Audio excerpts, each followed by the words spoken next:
Hello students, next concept in optics is a spherical aberration for spherical lenses. The given diagram, it is the spherical aberration in case of a convex lens. Convex lens साठी असणार हे spherical aberration. Firstly, we can discuss what is the spherical aberration. आपण पहिल्यांदा spherical aberration ही काय concept आहे समजून घेऊ. Suppose आपण कॉन्वेक्स लेन्स ह्या डायग्राममध्ये जशी दिसते तशी कॉन्वेक्स लेन्स जी काही आहे ती कन्सिडर केली on which ray of light is incident. ज्यावेळेला रे ऑफ लाईट इन्सिडेंट होतात त्यावेळेला नंबर ऑफ रेज ज्या आहेत त्या 3 टाईप्समध्ये रेज असतात किंवा रेजची 3 टाईप्स आहेत. एक असतात मार्जिनल रेज, दुसरे असतात पॅरलॅक्सिल रेज आणि तिसरे असतात ॲक्सिल रेज. ह्यामधल्या 2 रेज आपण कन्सिडर करणार.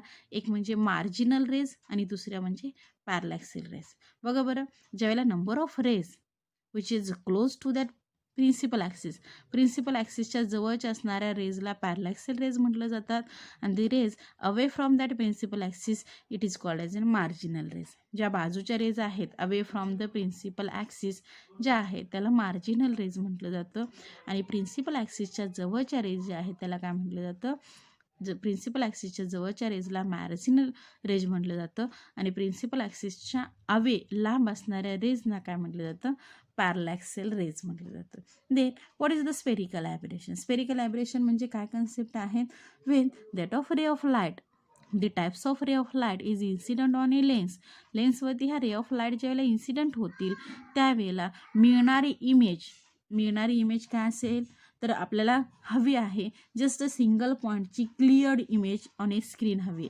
But in case of that aberration present in that लेन्समध्ये किंवा ह्या रे डायग्राममध्ये जर ॲबिरेशन प्रेझेंट असेल तर काय होतं, तर इथे असणाऱ्या ज्या मार्जिनल रेज आहेत, बाजूच्या रेज ज्या आहेत, बघा बरं, मार्जिनल रेज ज्या आहेत त्या काय होतात, एका पॉईंटला फोकस होतात आणि पॅरलॅक्सिल रेज ज्या आहेत त्या दुसऱ्या पॉईंटला फोकस मिळतात. म्हणजे आपल्याला मिळणारे फोकसेस जे आहेत ते डिफरंट पॉईंटला मिळतात. ॲक्च्युली इमेज जी आहे ती ब्रोल होते. जी इमेज जी आहे ती क्लिअर न मिळता काय होते, in between that marginal and paraxial point किंवा ह्या फोकसमध्ये ह्या फोकसच्या इन बिटवीन काय होते, इमेज प्रोड्यूस होते.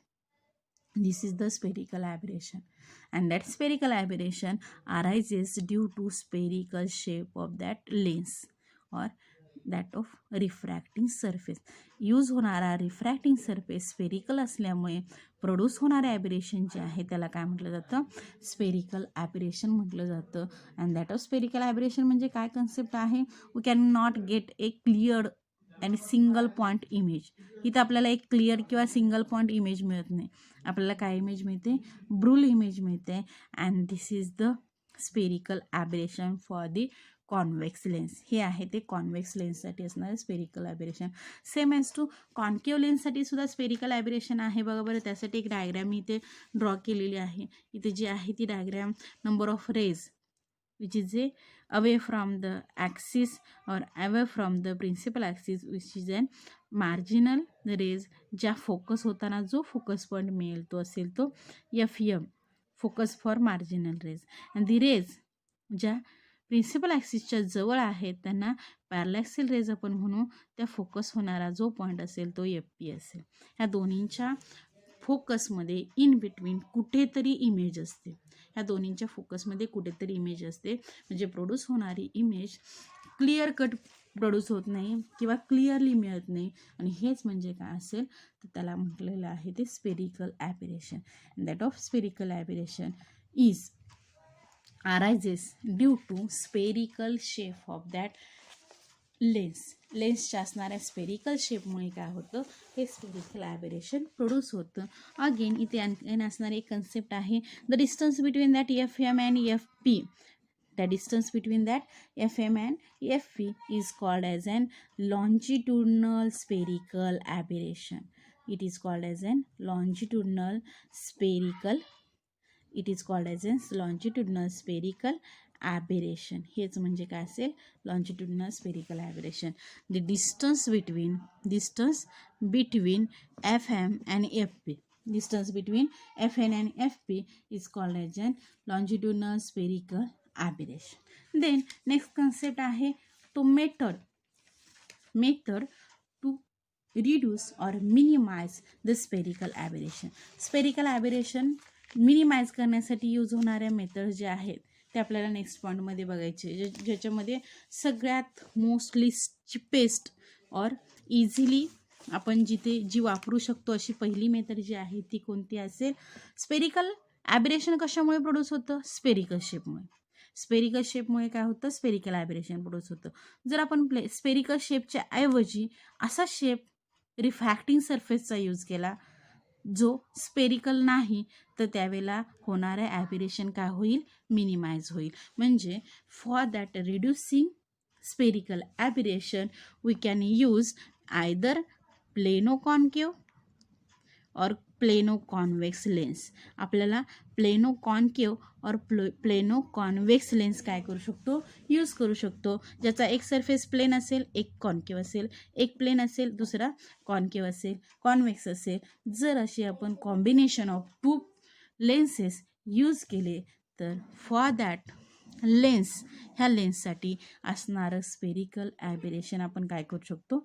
मिनिमाइज करू शकतो. ह्यासाठी आपण स्पेरिकल ॲबिरेशन रिड्यूस करू शकतो किंवा मिनिमाइज करू शकतो. Second method for reduce spherical aberration. Spherical aberration reduce करण्यासाठी आपल्याला आणखीन एक मेथड यूज करू शकतो. काय मेथड असेल? तर आपल्याला सर्टन लेन्सेस यूज करायचे ज्यांचा रेडियस ऑफ कर्वेचर काय असेल? इन ए सर्टन रेशिओमध्ये असेल. म्हणजे फॉर एक्झाम्पल सपोज आपण अशी एक लेन्स यूज करायची ज्याचा रिफ्रॅक्टिव्ह इंडेक्स काय असेल? 1.5 असेल. For that lens there will be an ratio for the radius of curvature जो असेल तो 1.6 असेल. ह्या कॉम्बिनेशनसाठी जर आपण लेन्स यूज केली, बघा बरं काय लेन्स यूज करायची? ज्या लेन्सच्या मटेरियलचा रिफ्रॅक्टिव्ह इंडेक्स 1.5 असेल आणि त्याची असणारा ratio for the radius of curvature काय असेल? 1.6 असेल. ह्या कंडिशनमध्ये यूज होणारी जो काही स्पेरिकल सरफेस असेल, जी काही लेन्स असेल ती काय असेल? ज्याच्यामधलं असणारं स्पेरिकल ॲबिरेशन मिनिमम असेल. अगेन आपल्याला आणखीन अशी एक लेन्स यूज करता येईल ज्याचा रिफ्रॅक्टिव्ह इंडेक्स 2 आहे आणि त्याचा असणारा ratio for the radius of curvature 1.5 असेल किंवा 1:5 असेल. ज्याचा रेडियस ऑफ कर्वेचर काय असेल? 1:5 असेल. ज्याचा रेडियस ऑफ कर्वेचरचा रेशो काय असेल? 1:5 और 1/5 असेल. ज्याचा रिफ्रॅक्टिव्ह इंडेक्स 2 असेल. अशी असणारी लेन्स जर अगेन आपण यूज केली तर त्यावेळेला असणारं spherical aberration is also minimise. ते सुद्धा स्पेरिकल ॲबिरेशन काय करू शकतो? आपण कमी करू शकतो.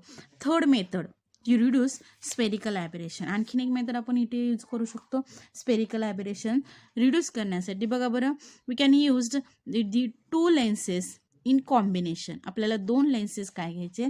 कॉम्बिनेशनमध्ये घ्यायचं आहे. ज्या लेन्सेसचा फोकल लेंथ सपोज फर्स्टची F1 कन्सिडर केली, दुसऱ्याची F2 कन्सिडर केली, तर ह्या दोन्हींच्यामध्ये जे काही डिस्टन्स असेल ते काय असेल? The difference between that two focal length. The distance between that two focal length असं जर कॉम्बिनेशन आपण यूज केलं तर त्यावेळेला the focal length in which again इथे कंडिशन आहे F1 is greater than F2 and for that combination there will be an spherical aberration is reduced. ह्या कॉम्बिनेशनला सुद्धा काय असेल? स्पेरिकल ॲबिरेशन कमी असेल. बघा बरं काय थर्ड मेथड आहे? We use two thin lenses separated by a distance equal to difference between their focal length with a lens of a larger focal length facing the incident ray then reduce the spherical aberration. दोन लेन्सेसचं combination घ्यायचं ज्या दोन्हींच्यामध्ये distance काय असेल?